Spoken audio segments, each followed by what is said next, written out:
Yo, it's Guido coming at you with a Tactics Talk. Welcome back and thanks for tuning in. And we have Insane Lex, Clan CIS. He's anonymous. It's not. He's incognito. He has no cognito. All the cognito is gone. He is anonymous. I don't know. Maybe the anonymous thing. Maybe the anonymous thing is how this happened. LP Bronco sent this in, and I don't know if he's a friend of Insane Lex or just asked the guy for the replay. After he saw what happened, we're just going to knock down every tree, you know? All right, we're back. I accidentally turned off the recording, and I liked the beginning, so we're going to stitch these two together to the magic of editing. We're going to knock down every tree, all right? And hey, if you're going to play like this in a grill, you might as well let them know you're coming, all right? This is a fantastic game. A huge damage. He gets away with more stuff here in one game than I will typically get away with in 475 games. Let's just see what's going on. First of all, we're just here. We're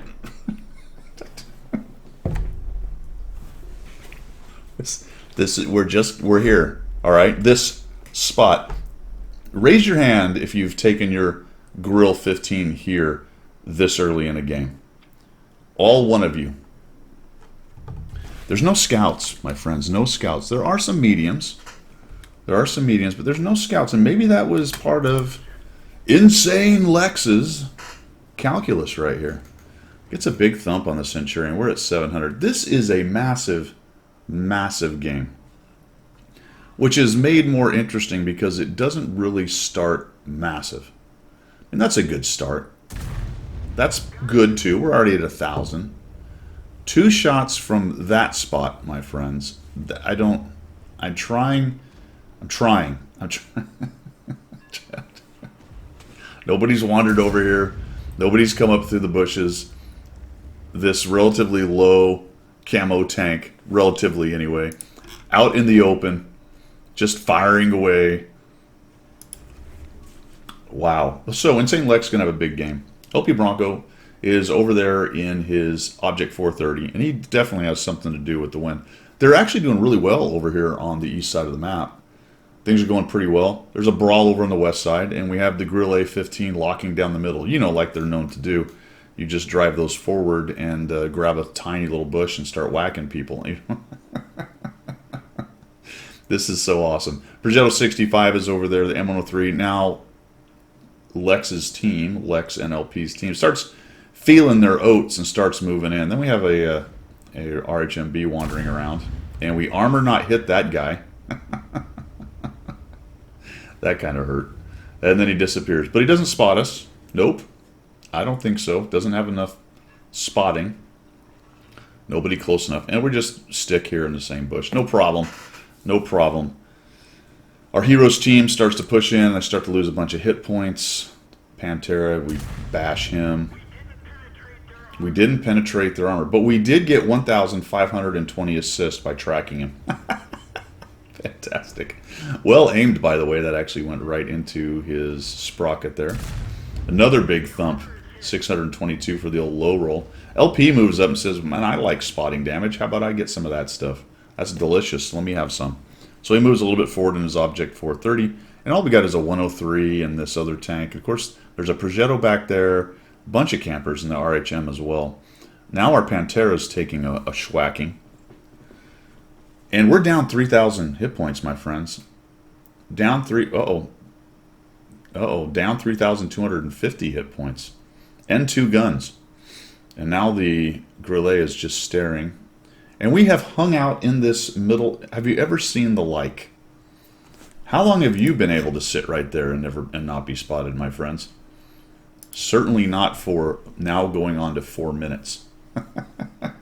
I love this. Isn't this great? This is the thing about World of Tanks. One of the things that keeps you coming back. Because it's humans, and that's the variable that matters, really. Because it's humans, and you never know the mix of tanks, the map, the skill levels, the human mix, skill levels.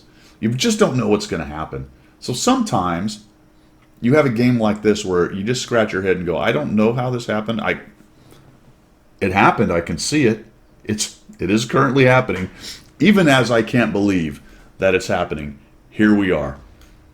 Nice wait for that guy to crawl up and around, and he just gets deleted. Goes back crying to the garage, and now we are down 5,000 hit points. And I told you, this is a huge game. A huge game. And we are only 1/4 of the way there. So I know I'm giving it up, but we are 1/4 of the hit points there. We got a lot of work to do, especially when you're down 5,000 hit points, and you're in the mighty Grille. Lots of armor on this thing.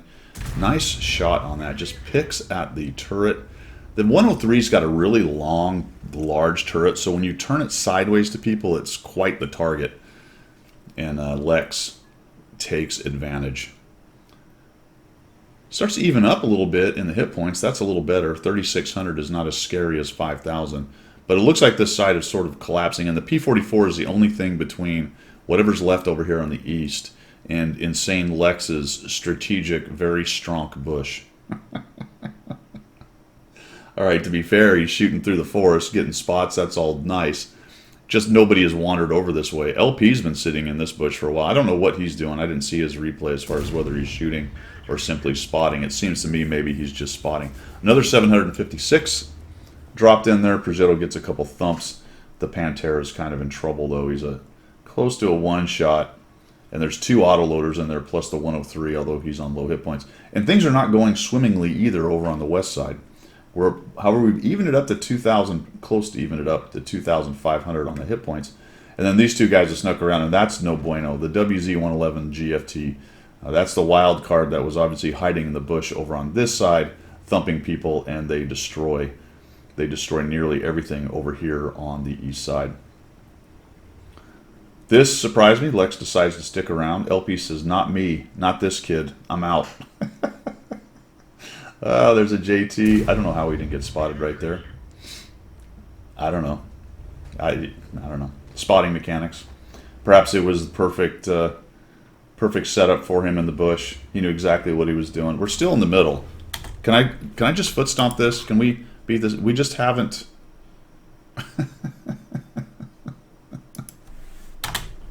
I told you it's the damnedest thing.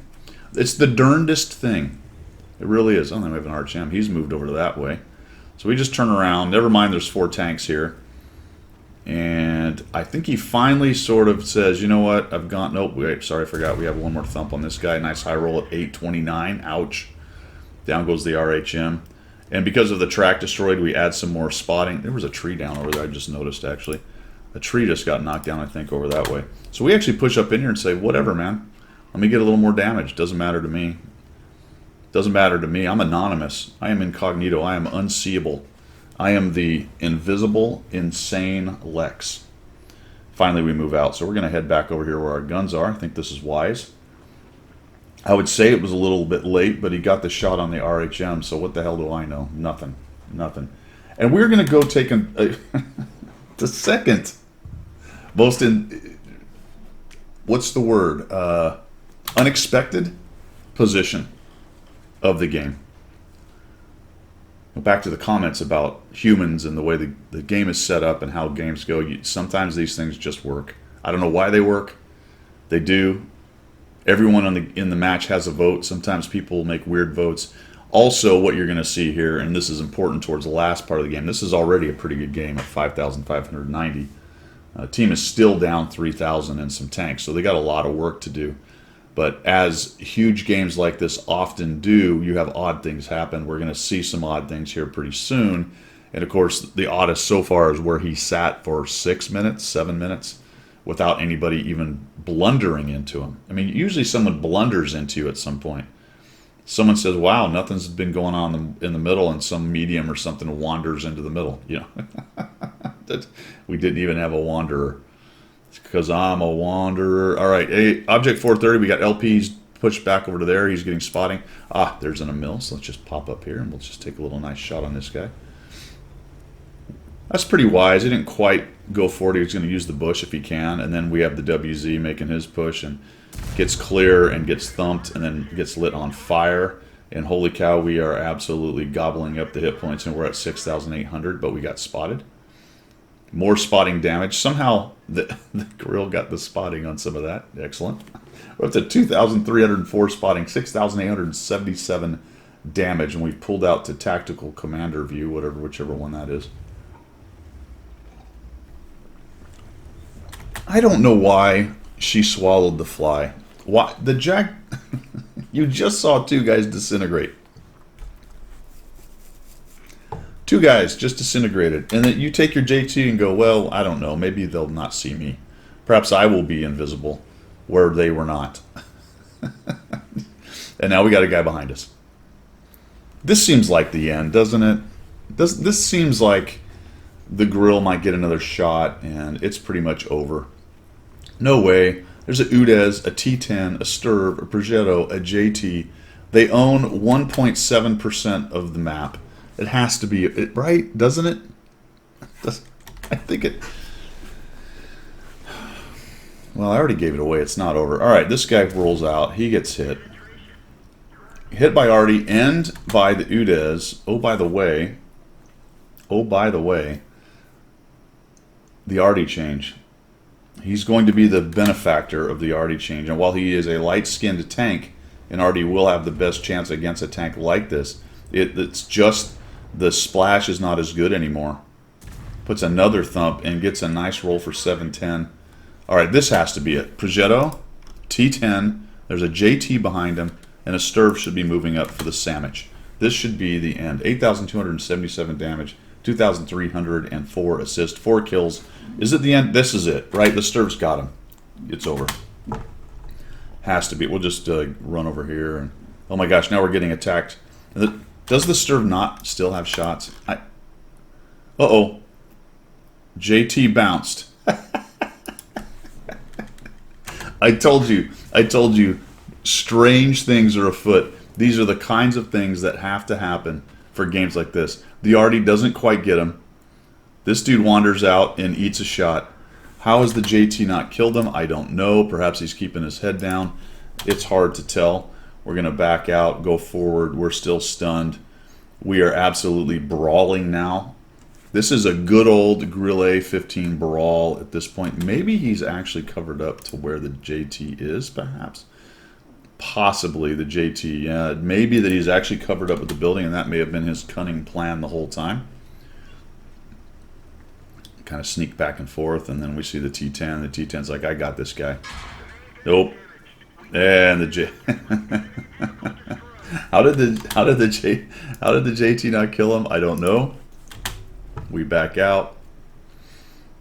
9,456. Good old 456. 2,655. Another Artie shot that doesn't kill him. Does track him, and he's got a gun damage, but he's about to get all that fixed. Let's see if he sees the reload on his med kit and fixes his gun. Absolutely. A little sneaky, cheeky back using the bush. Keeps on. Why is the Sturv not position himself? Well, the Ferdinand's sort of keeping an eye on that, so he doesn't really have a good possibility of it, but he certainly does not seem to be very aggressive, does he? I told you, folks, I told you this was going to be one of the oddest things that you have seen in a while, and it is working. I felt like he was going to back into the Sturv, shooting him about 3 or 4 times. I don't know where the Sturv has gone. We're going to find him over there later. Oh, there's a JT. Let's just farm some more damage off this guy. A little side armor. Nice track. Another bit of assist. Although that didn't show up, so he didn't get it. Interesting that he didn't get the assist on the track. Maybe the JT fixed it. I don't know. The Artie takes another stab, but he survives by wisely trying to move. And now all we've got to do is take our very sneaky, quite damaged but still in the fight, 6-kill Grille 15 and go track down the Sturv. We're going to speed this thing up. We come through the buildings here. Where's the Sturv? Where is he? All the way around here. We'll use this bush. We'll sneak up and over. Don't see him. Don't see him. There's also an Artie. This is not a foregone conclusion. There's the Sturv. The Ferdinand found him. We'll just drive right up and over. There's some more hit points for us. Thump gone. 454. Over 10,000. 10,673. 2,600 assists. Can we just add the artillery in there? Or no, we're not going to be able to add the artillery. Ferdinand gets that kill. 7 kills, 10,673 damage, 2,655 assists. It's a great game. It's a great game. I mean, you couldn't replicate that game in 50,000 more games, I think, to be quite honest. That was a one of a kind for most players right there, especially considering how it just went down. But isn't that ultimately one of the big draws of this game? With the RNG, with the random teams, with the random skill levels, the amount of different kind of tanks, the different maps, all of that thrown in together creates this kind of thing. Quite unpredictable, not always, but on those interesting occasions, quite an unpredictable game. Good job to Insane Lex. Nice shooting. Well done. So I thought some really strange decisions and some really great decisions all at once in one game. But there you go. Enjoy. That's all I've got. Thanks for your support. If you're looking for ways to support the channel, other than the views, which I do appreciate, you'll find those down in the description. And we will see ya.